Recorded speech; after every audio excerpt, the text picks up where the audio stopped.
Hello. Hi, Jason. How you doing? No, not too bad, not too bad. And you? As you can tell, I take this seriously. Oh, this place is packed. So I all 12 of you. Maybe you shouldn't go point it at the empty chairs. I am not unused to referring to a room full of empty people about something I care about, or an empty room of people. The people aren't empty. You're all full of character and meaning. You're all meaningful. So, was there an introduction? Here's a question. If I hold this up, is it forward or backwards? Forward. Hooray! I love that. That's the number one weirdest technical problem I've ever had with all my streaming, is sometimes it's backwards. Anyway, all right, so I guess I was told I had 20 minutes to explain what the hell I am. How many people here have ever heard of me before?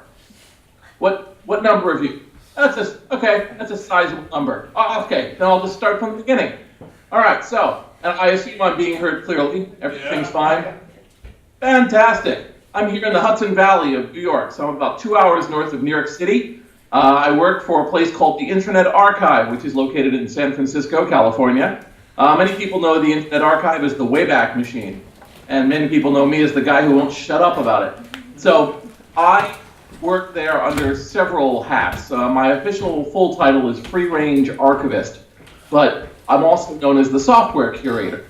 And the reason I'm known as the Software Curator is that when I was brought onto the Internet Archive back in 2011, and at that point it had been up since 1996, Brewster told me, you know, the Internet Archive is this beautiful place at archive.org that has books and movies and music, and you know, it's fantastic, except that we have really fallen behind on software. And he believed, as I believe, that software is one of the most important cultural outputs of the latter half of the 20th century.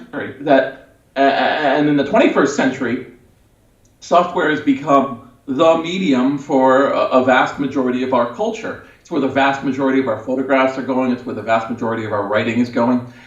But one of the side effects of this shift was that people didn't treat software in the latter half of the 1900s as anything other than discarded wrappers to propagate a few things and then be thrown away. And we're just now working so hard to get away from doing that and trying to preserve it. So I was told that you guys are forward-looking, you're going to the future, what's that going to be about, and everything else. And so I just want to explain kind of what I'm up to. So we created something at the Internet Archive that's called the Emularity. And the talk about the Emularity is an entire other talk. But what it really translates to is it's the ability to play a variety of software inside of the browser by using a JavaScript ported version of multiple emulators, including MAME, PCE, DOSBox, and so on. So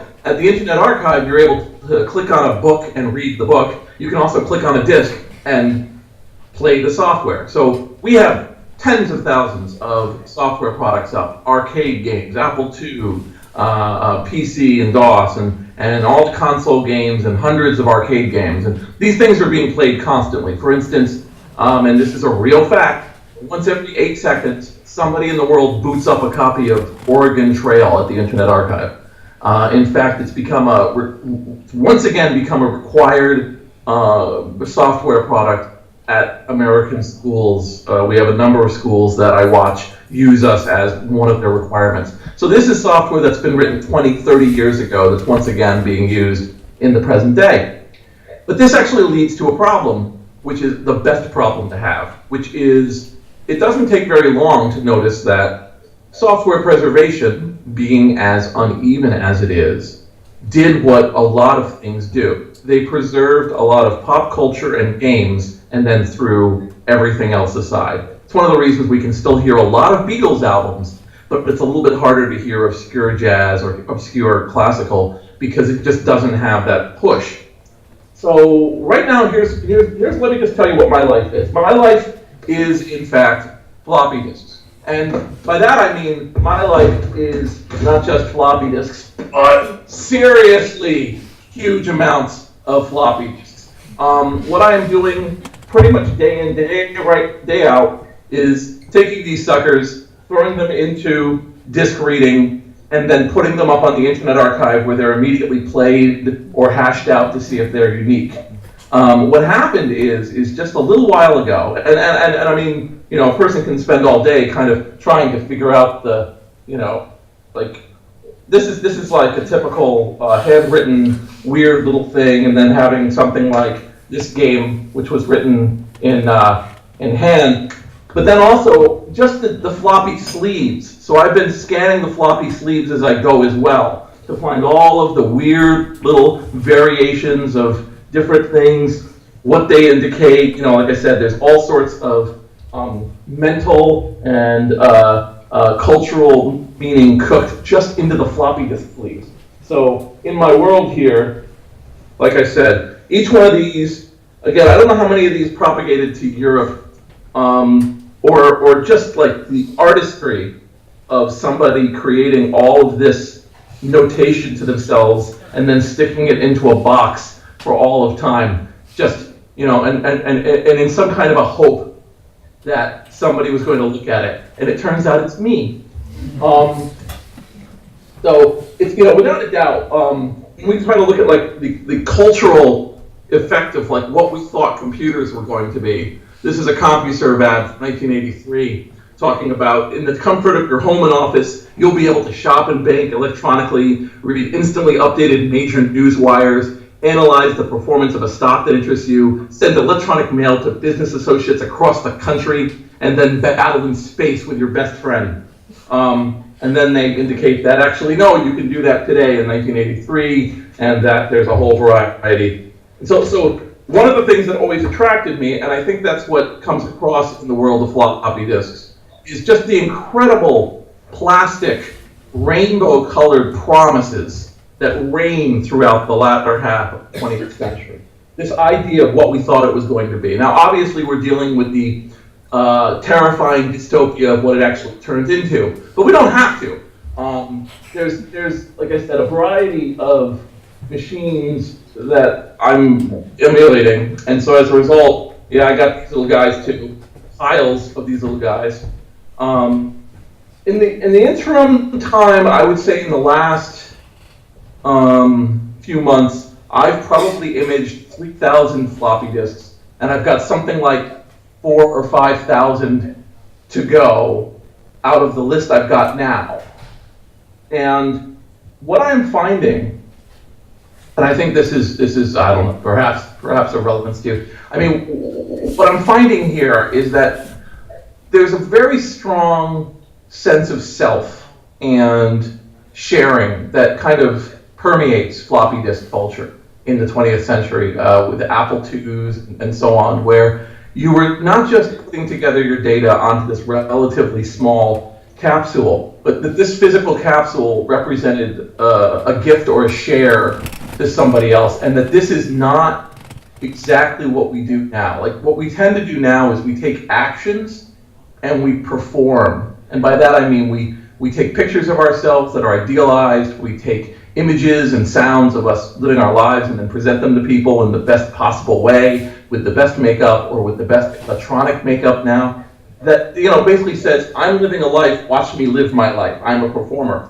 These, in fact, are the work of people who don't feel that identity. They're in fact considered the software to be kind of the central expressive part of their lives. And so when they would meet up in user groups, they would have 10 or 15, 20 new disks, and then they would copy them among each other. And sometimes they would mark them up, and sometimes they wouldn't. But generally what you had here was kind of a letting the program speak for itself.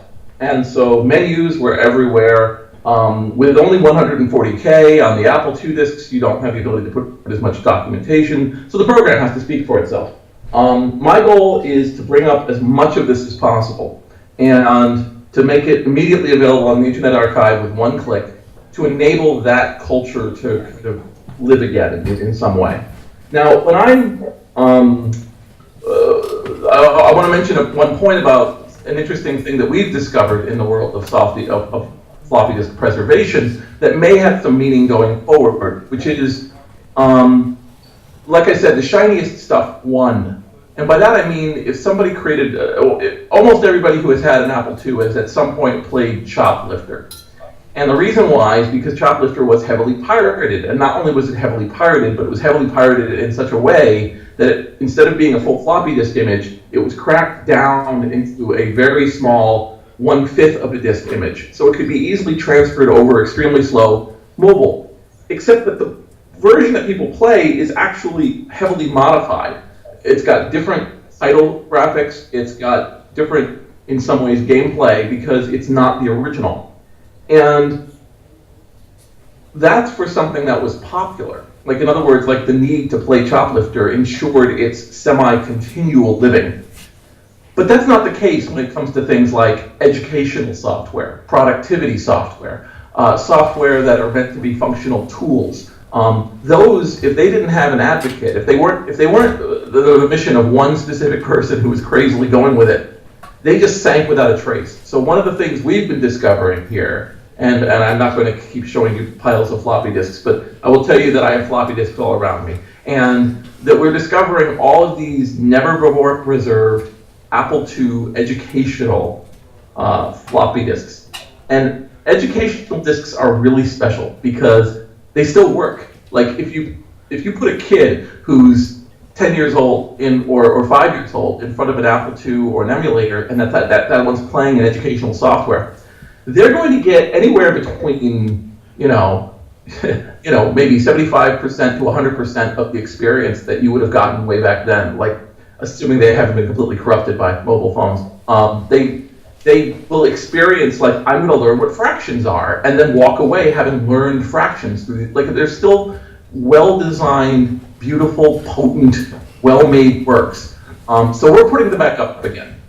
And the option is there. It's the first half of a partnership, is to say, we're going to put up all of these things. And we really hope that people will, like, make it a part of their lives again. Well, the other part of this is, like I said, the art, the sleeves, the hand drawing this. Like, that's an aesthetic that shows a piece of pride and connection to your medium that exists to some extent. Like, they sort of made it that you could make custom folders inside of file systems, but nobody quite does that much anymore. Like, that sense of self-creation in terms of, like, artwork, if you felt you needed to do it. Like, we don't have that anymore either. So I'd love to see that kind of thing return, like the weird, interesting aesthetic where they have to, describe. We'll have another one that's of. I'll also always have one of these things, one of these beautiful disk cleaners. Please have one of those.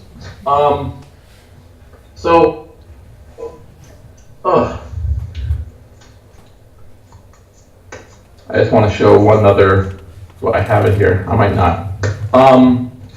As you might imagine, copying these things one by one and making them live again on the Internet Archive has been an extremely powerful experience. And as we're going closer and closer, I do want to show you something, because I know I don't want to kill you guys with all of the things that I'm up to.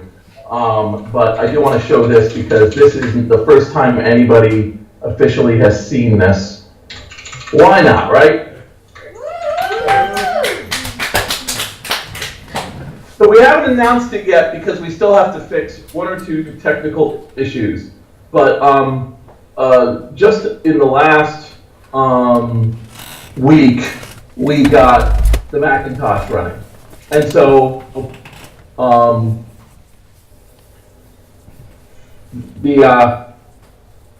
now some of you might recognize that. This is Dark Castle for the Macintosh, which is by far, I want to say, one of the most popular programs, and it just works on the Internet Archive. And so this was originally one 800K floppy that you would boot up, and now it is in there. And again, this is just emulated in a browser. Everything you're seeing here is done through a browser. So it theoretically works on a phone really slowly. It sounds like hell. But as life is going on, WebAssembly and other things like that are coming in and making it faster. So like that, when I show you that, I mean, it's very hard to see here, but basically this is a collection of Macintosh software, everything from product, and I think it's important to say that it's not just the games, it's not just Dark Castle and Shuffle Puck Cafe, but it's also productivity software like Mac Paint, Mac Write, and the ability to kind of work in that aesthetic and take a screenshot and eventually save out an image and being able to print it and be able to bring back that aesthetic. You know, one of the things that is really my hope this year, if I can get the time with people and get developers to help me with it, is to be able to export out print shop graphics, because I figure we should ruin Facebook with print shop graphics. But this kind of interactive between the old and the new, where you know, history. I feel very strongly that if we don't have these artifacts, if we don't have the artifacts of floppy disks, if we don't have the aesthetics that we came from there, we won't understand the software, and we won't understand what these things were, and what we'll end up with is just kind of like a summarized sense of what was once there. Like, and we have so much of that in life, you know, where you'll find that people will say, oh, this, you know, like, oh, this battle, this meant that. And there's no sense of the lives and what brought us there and what put us there. Why were we fighting? Why were we not fighting? Why did some people play a part in it? What was its effect? Like, we lose all that because it's not easy to digest. So, so basically, that's, you know, like, this is where my life is right now as the software curator. I've got piles of CD-ROMs, and yes, every time I copy a CD-ROM, that's 600 megabytes. But there's something about doing 140K every single piece, every single day, that I find most magical. So the floppy disks, it definitely, the first one I ever used was when I was 9 in 1979. So I've been living with them for a very long time. They still maintain their magic. And when I found out that there was a festival dedicated to it, I was just absolutely delighted.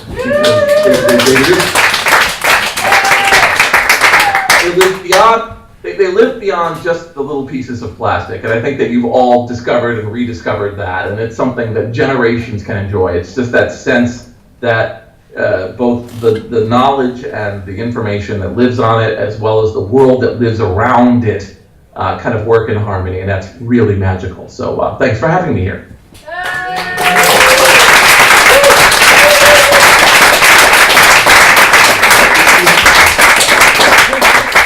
Need any questions answered, or have I said enough? Well, are there any questions?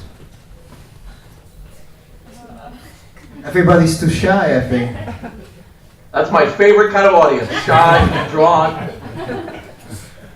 What's the strangest floppy you ever heard, or you ever saw in your work? Strangest floppy I ever saw, which unfortunately was in storage, I couldn't get it out in time, was a promotional floppy that was given out to reflect that they were the winning database software. It was a floppy disk that had been hand hit, hole punched, full of holes, to say there had been a shootout and they had won, and they would mail you the floppy. That's the weirdest one. That's like 1993. That's pretty weird. I should point out one weird little trick of my life that happened. I was very lonely in my early teens. This is like 1981, 1982. And computer magazines at the time, at least in America, had something called reader service cards.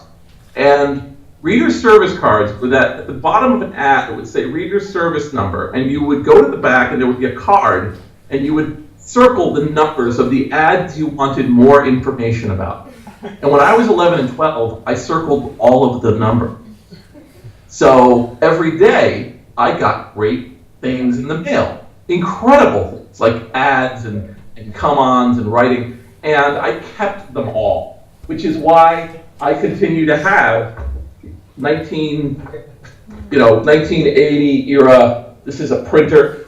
I have these ads for like that. Why I have, with just all sorts of beautiful,